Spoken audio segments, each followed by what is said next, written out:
하나님이여, 주께서 우리를 버려 흩으셨고 분노하셨사오나 지금은 우리를 회복시키소서. 주께서 땅을 진동시키사 갈라지게 하셨사오니 그 틈을 기우소서. 땅이 흔들림이니이다. 주께서 주의 백성에게 어려움을 보이시고 비틀거리게 하는 포도주를 우리에게 마시게 하셨나이다. 주를 경외하는 자에게 깃발을 주시고 진리를 위하여 달게 하셨나이다. 주께서 사랑하시는 자를 건지시기 위하여 주의 오른손으로 구원하시고 응답하소서. 하나님이 그의 거룩하심으로 말씀하시되 내가 뛰놀리라. 내가 세겜을 나누며 숫꽃 골짜기를 측량하리라. 길르앗이 내 것이요 므낫세도 내 것이며 에브라임은 내 머리의 투구요 유다는 나의 귀이며 모압은 나의 목욕통이라. 에돔에는 나의 신발을 던지리라. 블레셋아 나로 말미암아 외치라 하셨도다.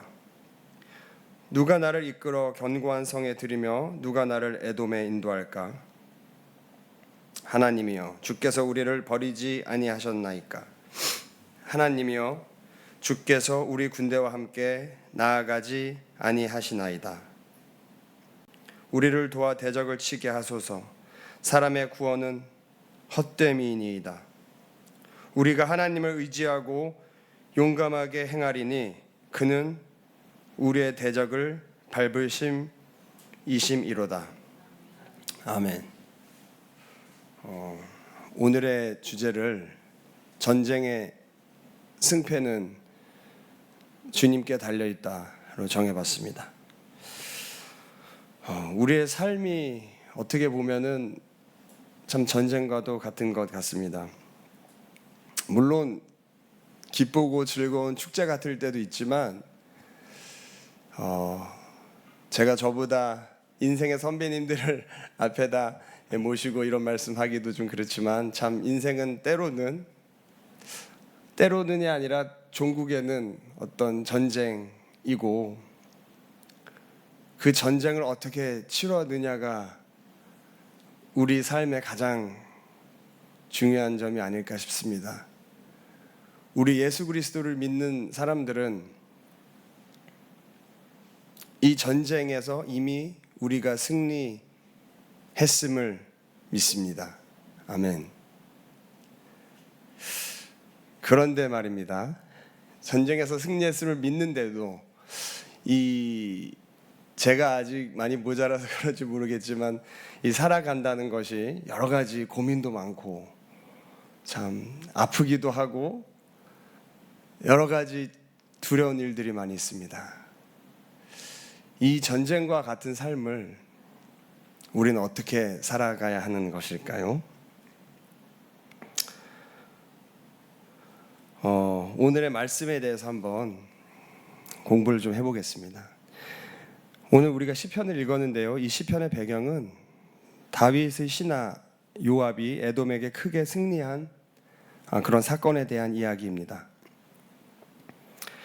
그런데 이 시편을 쓸 당시에는 여러 가지 고난이 아마 있었던 것 같습니다. 결론적으로는 이겼지만 여러 가지 힘든 상황에서 어떤 다윗의 처절한, 늘 그랬듯이 다윗의 처절한 그러한 하나님께 토로하는 부분을 우리가 확인해 볼 수 있습니다. 1절부터 5절까지는 다윗은 하나님이 이스라엘을 버리시고 흩으시고 그들에게 분노하셨다고 탄식합니다. 전황이 불리했기 때문에 아마 그랬던 것 같습니다. 다윗은 하나님이 땅을 진동시켜 갈라지게 하시고 주의 백성을 어려움에 처하게 하시며 포도주에 취한 자처럼 비틀거리게 하셨다고 탄식합니다. 상황이 절대적으로 불리하게 보였던 것 같습니다. 그래서 다윗은 마치 하나님께 명령하듯이 우리를 회복시키고 땅이 갈라진 틈을 기워서 고쳐달라고 요구하고 있습니다. 자신과 이스라엘 군대가 주를 경외하는 자로서 하나님의 깃발을 달고 싸우고 있다고 부르짖고 있습니다. 이스라엘 하나님의 이름으로 불리는 군대로서 패배하도록 내버려 두실 거냐는 처절한 항변입니다. 다윗은 이스라엘이 주께서 사랑하시는 자임을 의심하지 않았기에 담대하게 하나님께 구원을 요청하고 있습니다. 이처럼 하나님을 신뢰하는 자는 하나님의 사랑과 구원을 의심하지 않고 담대하게 기도할 수 있습니다. 6절부터 9절은 승리의 약속을 지켜달라는 내용입니다. 시편에는 보통 탄식하고 간청한 이후에는 어떤 구원의 확신이 나오는 패턴이 있습니다. 그러나 여기서는 확신이 아닌 하나님이 주신 승리의 약속들이 제시되고 있습니다. 세겜과 숫곳은 야곱이 하나님을 만나 제단을 쌓았던 곳이며 6절 말씀, 또 길르앗, 므낫세, 에브라임, 유다 나오죠. 여러 지명들이 이스라엘의 모든 영토를 지칭하는 표현입니다. 7절이고요. 에돔과 모압은 발람의 예언을 통해 이스라엘에게 멸망당한다고 예언된 민족이고, 블레셋 역시 하나님이 다윗의 손에 붙이신 나라입니다. 8절 말씀입니다. 다윗은 이 모든 곳을 이스라엘에게 주겠다는 하나님의 약속을 언급하며 호소한 후에 누가 자기를 견고한 성 에돔으로 인도하겠냐고 탄식합니다. 마치 하나님께 당장 약속을 지키시라고 요구하는 것 같습니다. 이는 다윗이 그만큼 하나님과 친밀한 관계임을 알려줍니다. 평소에는 하나님을 찾지 않다가 어려운 일이 있을 때만 하나님을 찾는 그런 믿음이 아니라 정말 하나님이 이 모든 상황을 결정하시는 확실한 믿음이 있다는 다윗의 믿음입니다.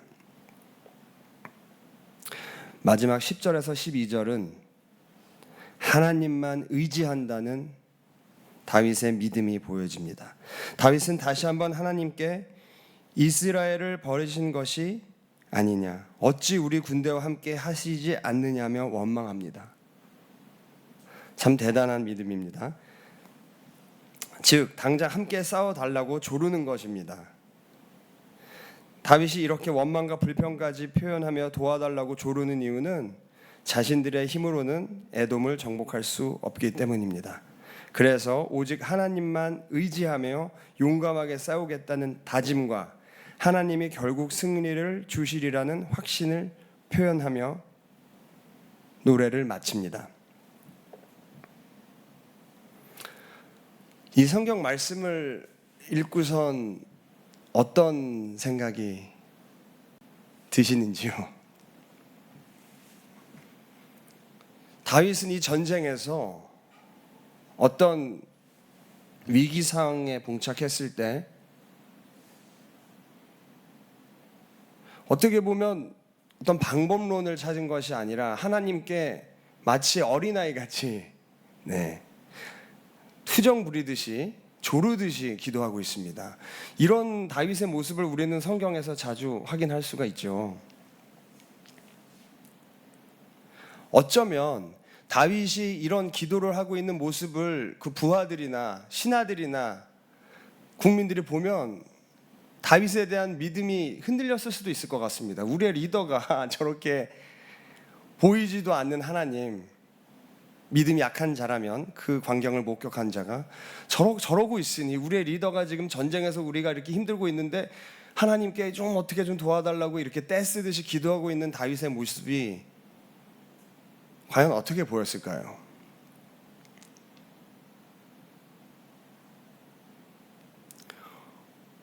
우리의 삶은 전쟁과 같습니다. 특히나 내 몸이 아플 때는 더 그런 걸 많이 느끼는 것 같습니다. 이 전쟁에 이긴다는 것이 과연 무엇일까요? 물론 그 병이 낫는 걸 생각할 수도 있겠죠. 요즘 물가도 엄청 오르고 경제 사정이 굉장히 힘든데 전쟁에서 승리한다는 것은 그러면은 경제가 막 좋아지고 내가 많은 재물을 확보하면 전쟁에서 승리하는 것일까요? 물론 그것도 일종의 승리일 수 있겠죠.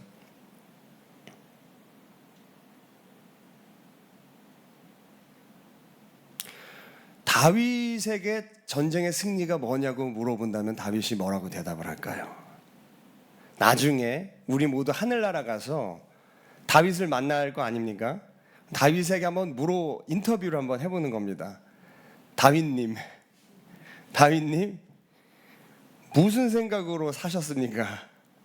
네, 그 많은 전쟁에서 이기기도 하고 지기도 하고 대단한 장군이시며 왕이시며 싸움꾼이시며 무엇보다도 하나님이 가장 사랑한 사람인데 어떤 생각으로 전쟁에서 임했으며 무엇이 승리라고 생각하십니까? 라고 다윗에게 우리가 물어본다면 다윗이 뭐라고 대답을 할까요? 물론 제가 다윗은 아니니까 정확히는 모르겠습니다만 미루어 짐작해 보건대 이복의 친구 전쟁에서 이기는 그거는 하나님하고 친하게 지내는 거야. 아마 그랬을 것 같습니다. 실제로 땅을 얼마만큼 확보하고 많은 재물을 얻고선 그러는 게 승리하는 게 아니라 하나님하고 친하게 지내면 돼. 그러면 돼. 아마 그렇게 얘기했을 것 같습니다.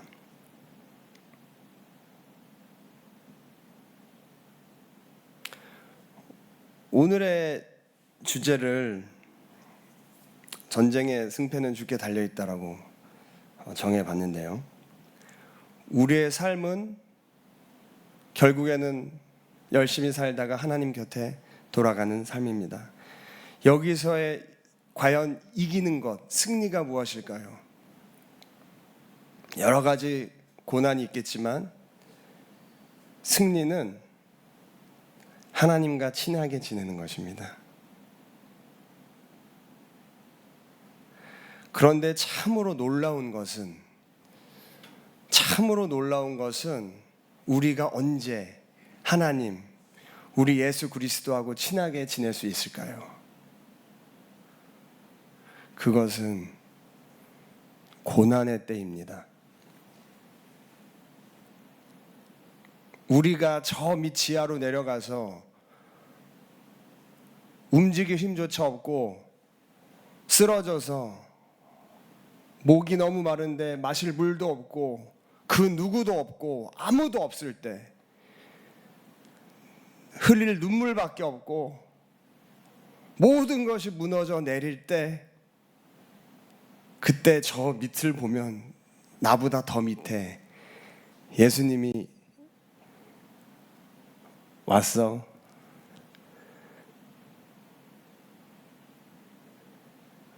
우리에게 대답할 것입니다. 예수님은 저 위에 화려한 100층짜리 건물 위에 살고 계시지 않는 것 같습니다. 우리가 가장 힘들 때, 인생의 가장 고난 속에서, 인생의 마지막 그 클라이막스에서 우리는 예수님을 만날 수 있습니다. 전쟁의 승패는 주께 달려 있습니다. 우리의 삶은 전쟁입니다. 인정할 수밖에 없습니다. 그러나 이 전쟁의 승패는 예수 그리스도께서 이미 승리로 이끄셨고 그것은 우리가 가장 힘든 순간, 언젠가 맞이할 가장 힘든 그 순간에 예수님께서 우리와 함께 하심으로 우리는 그 전쟁의 승리를 확신할 것입니다. 사랑하는 성도 여러분, 그리고 그리고 우리 가족들 모두 이 삶 속에서 기쁠 때도 하나님께 영광 돌리고 감사할 때도 하나님께 영광 돌리지만 우리가 가장 힘들 때, 전쟁에서 가장 수세에 몰릴 때, 그 누구도 우리랑 함께 할 수 없을 때 오직 예수 그리스도가 나와 함께 하심을 믿고 이미 우리가 전쟁에서 승리했음을 우리 모두 하나님께 감사함으로 기도드리시기를 바라겠습니다. 기도하시겠습니다. 하나님 아버지, 우리의 삶은 때론 전쟁과도 같습니다. 기쁠 때도 즐거울 때도 있지만 하나님이 주신 우리의 삶 속에는 분명 외롭고 고통스러운 날이 있습니다. 그런 시간이 두렵기도 합니다. 아니, 두렵습니다. 너무너무 두렵고 모든 믿음이 사라지는 것 같이 너무너무 두렵습니다. 그 시간을 피할 수 있으면 피하고 싶습니다. 그러나 나의 가장 힘든 그 순간에, 내가 가장 약할 때에, 그 무엇도 할 수 없을 때, 고통이 너무 커서 숨조차 쉴 수 없을 때, 바로 그때에 예수 그리스도, 나의 전부, 하나님 아버지 내 옆에 계신 줄로 믿습니다. 나를 위하여 십자가에 못 박히신 예수 그리스도, 이렇게 내가 가장 힘들 때 나를 지키시고 나를 살려주시려고, 그러시려고 그 힘든 길을 걸어가셨던 것입니까? 감사합니다. 하나님, 감사할 수밖에 없습니다. 마지막 그 순간에는 나 혼자밖에 없음을 분명히 알고 있습니다. 너무너무 고통도 크겠지만, 그렇지만 분명한 것은 예수 그리스도, 하나님 아버지, 성령님만이 그 순간에 나와 함께 하실 줄로 믿습니다. 감사합니다. 이미 우리는 전쟁에서 이겼습니다. 하나님 아버지, 감사합니다. 나의 모든 것 되신 하나님 아버지, 기쁘나 슬프나 건강하거나 아프거나 이제 아무 걱정 없습니다. 나의 삶, 이 전쟁의 승패는 이미 예수님께서 이기셨기 때문입니다. 저는 그저 예수님 옷자락 붙잡고 견디겠습니다. 감사합니다. 이 모든 말씀 살아계신 주 예수님 이름으로 기도드렸습니다. 아멘.